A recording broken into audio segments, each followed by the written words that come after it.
नमस्ते, जय हिंद। वक्त है सुबह का और आप देख रहे हैं भेजो न्यूज। खबरों को जानेंगे आगे विस्तार से, उससे पहले जान लेते हैं आज की हेडलाइंस। बीजेपी ने हिमाचल के लिए जारी किया घोषणा पत्र, समान नागरिक संहिता लागू करने का किया वादा। हरियाणा के आदमपुर में कुलदीप बिश्नोई के बेटे भव्य बिश्नोई ने जीता विधानसभा उपचुनाव। बांग्लादेश को हराकर लगातार दूसरी बार टी20 विश्व कप के सेमीफाइनल में पहुंचा पाकिस्तान। दुरंतो एक्सप्रेस में एसी खराब होने पर मुंबई में रेलवे को यात्री को 50,000 रुपए देने का आदेश। आलिया भट्ट और रणबीर कपूर बने माता पिता, बेटी का हुआ जन्म।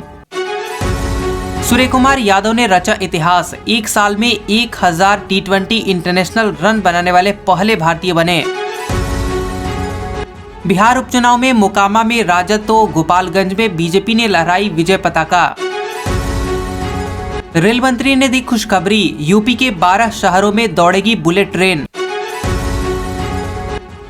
किसानों को बड़ी राहत, सरकारी गोदाम में अनाज रखने पर मिलेगी 30% की छूट। कोवैक्सीन की 5 करोड़ खुराक बर्बाद होने की कगार पर, भारत बायोटेक ने खुद बताई इसकी वजह।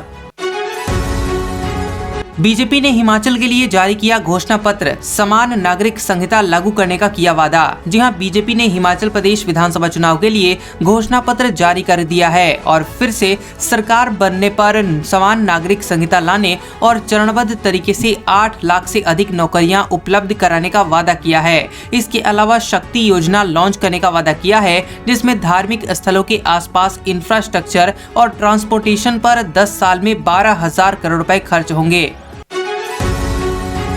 हरियाणा के आदमपुर में कुलदीप बिश्नोई के बेटे भव्य बिश्नोई ने जीता विधानसभा उपचुनाव। जी हां, हरियाणा में हुए आदमपुर विधानसभा उपचुनाव में कुलदीप बिश्नोई के बेटे व बीजेपी प्रत्याशी भव्य बिश्नोई ने जीत दर्ज की है। उन्होंने अपने निकटतम प्रतिद्वंदी कांग्रेस उम्मीदवार जयप्रकाश को 16,000 से अधिक मतों के अंतर से हराया। कांग्रेस से निष्कासित किए गए कुलदीप बिश्नोई के बीजेपी में शामिल होने के बाद विधायकी से इस्तीफा देने पर यह सीट खाली हुई थी। बांग्लादेश को हराकर लगातार दूसरी बार टी20 विश्व कप के सेमीफाइनल में पहुंचा पाकिस्तान। जी हां, पाकिस्तान ने टी20 विश्व कप 2022 में सुपर 12 चरण के अपने आखिरी मैच में बांग्लादेश को 5 विकेट से हरा दिया। इस जीत के साथ ही पाकिस्तान लगातार दूसरी बार टी20 विश्व कप के सेमीफाइनल में पहुंचा है। बांग्लादेश ने पहले बल्लेबाजी करते हुए 127 रन 8 विकेट के नुकसान पर स्कोर खड़ा किया था और पाकिस्तान ने 18.1 ओवर में लक्ष्य हासिल कर लिया। दुरंतो एक्सप्रेस में एसी खराब होने पर मुंबई में रेलवे को यात्री को 50,000 रुपए देने का आदेश। जी हां, मुंबई के कंज्यूमर कोर्ट ने दुरंतो एक्सप्रेस में एसी के काम नहीं करने को लेकर रेलवे को एक यात्री को 50,000 रुपए का भुगतान करने का आदेश दिया है। यात्री ने 2017 में दुरंतो एक्सप्रेस में प्रयागराज से मुंबई का एसी प्रथम श्रेणी टिकट बुक किया था। यात्री को 35,000 रुपए मानसिक पीड़ा और 15,000 रुपए मुकदमे के खर्च के लिए मिलेंगे। आलिया भट्ट और रणबीर कपूर बने माता पिता, बेटी का हुआ जन्म। जी हां, अभिनेता रणबीर कपूर की बहन रिद्धिमा कपूर साहनी ने पुष्टि की है कि अभिनेत्री आलिया भट्ट ने मुंबई के सर HN रिलायंस फाउंडेशन अस्पताल में एक बेटी को जन्म दिया। आलिया और रणबीर ने करीब 5 साल के रिलेशनशिप के बाद अप्रैल 2022 में शादी की थी। अभिनेत्री ने जून में अपने गर्भवती होने की जानकारी दी थी। सूर्य कुमार यादव ने रचा इतिहास, एक साल में 1000 टी20 इंटरनेशनल रन बनाने वाले पहले भारतीय बने।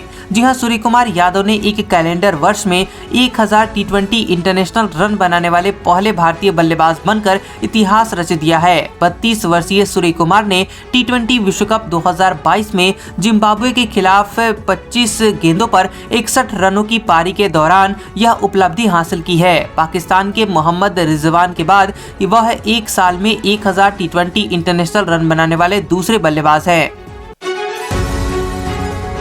बिहार उपचुनाव में मोकामा में राजद तो गोपालगंज में बीजेपी ने लहराई विजय पताका। जी हां, बिहार उपचुनाव के नतीजे आ गए हैं। राज्य की मोकामा विधानसभा सीट में राजद के उम्मीदवार और अनंत सिंह की पत्नी नीलम देवी ने जीत हासिल की है, जबकि गोपालगंज से भाजपा की उम्मीदवार कुसुम देवी विजयी हुई है। इस उपचुनाव में दोनों ही पार्टियों ने अपनी अपनी सीटें बचाने में कामयाबी हासिल की है।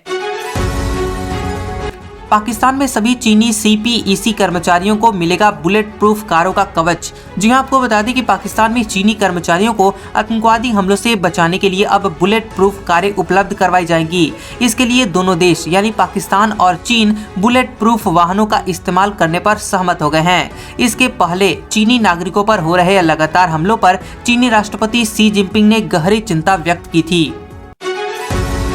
रेल मंत्री ने दी जानकारी, यूपी के 12 शहरों में दौड़ेगी बुलेट ट्रेन। जी हां, उत्तर प्रदेश को बुलेट ट्रेन का तोहफा मिलने जा रहा है। रेल मंत्री अश्विनी वैष्णव ने बताया कि काशी से नई बुलेट ट्रेन चलाने की संभावना पर सर्वे रिपोर्ट तैयार की जा रही है। यह प्रस्तावित high speed rail corridor greater Noida, Agra, Lucknow, Prayagraj, Varanasi समेत 12 शहरों से होकर गुजरेगा। किसानों को बड़ी राहत, सरकारी गोदाम में अनाज रखने पर मिलेगी 30% की छूट। जी हां, योगी सरकार ने राज्य के किसानों को बड़ी राहत दी है। अब यूपी में किसानों को सरकारी गोदाम में अनाज का भंडारण करने के 30% तक उनको छूट दी जाएगी। यानी कि किसानों को सिर्फ 12.5 रुपए प्रति क्विंटल के हिसाब से चार्ज देना होगा। इसके साथ ही किसानों को देश भर के बाजार में ऑनलाइन बेचने का भी मौका मिलेगा। ओपी राजभर का बड़ा आरोप, कहा अखिलेश यादव ने हमें खत्म करने की कोशिश की। जी हां, सुहेलदेव भारतीय समाज पार्टी के अध्यक्ष ओम प्रकाश राजभर ने यूपी के मऊ में पहुंचे और यहां पर उन्होंने मीडिया से बात करते हुए समाजवादी पार्टी के प्रमुख अखिलेश यादव पर जमकर निशाना साधा। उन्होंने कहा कि मुझे खत्म करने के लिए सपा मुखिया ने चाल चली थी। डमी प्रत्याशियों को टिकट देकर हमें खत्म करने का प्रयास किया गया। कोवैक्सीन की 5 करोड़ खुराक बर्बाद होने की कगार पर, भारत बायोटेक ने खुद बताई इसकी वजह।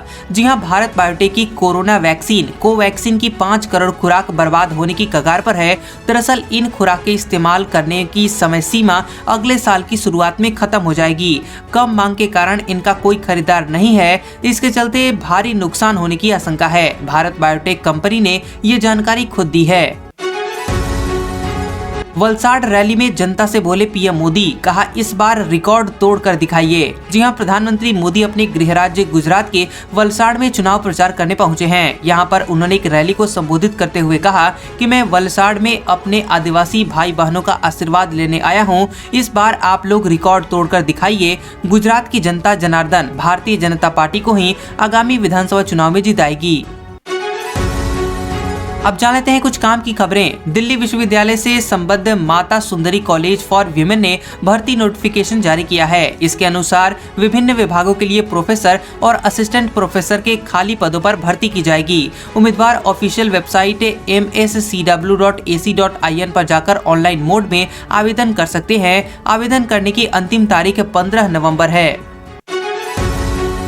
नेशनल थर्मल पावर कॉरपोरेशन ने 17 एग्जीक्यूटिव पदों के लिए नोटिफिकेशन निकाला है। इच्छुक उम्मीदवार NTPC की आधिकारिक वेबसाइट पर जाकर फॉर्म भर सकते हैं। बता दें कि इसकी लास्ट डेट 18 नवंबर है। आवेदन करने के लिए जनरल, EWS और OBC कैटेगरी को 300 रुपए शुल्क देना होगा, तो वहीं SC, ST और महिला कैंडिडेट्स को कोई शुल्क नहीं देना है। आज का सुविचार, स्वामी विवेकानंद ने कहा था, जब तक हम स्वयं पर विश्वास नहीं करते तब तक हम भगवान पर विश्वास नहीं कर सकते। तो कैसा लगा यह वीडियो हमें कमेंट करके जरूर बताएं और ऐसे ही खबरों को देखने के लिए आप हमारे चैनल को सब्सक्राइब करें और उसके पास वाले बेल आइकॉन को भी ऑन करें। तो मिलते हैं अगले वीडियो में। इस वीडियो को पूरा देखने के लिए आप सभी का धन्यवाद।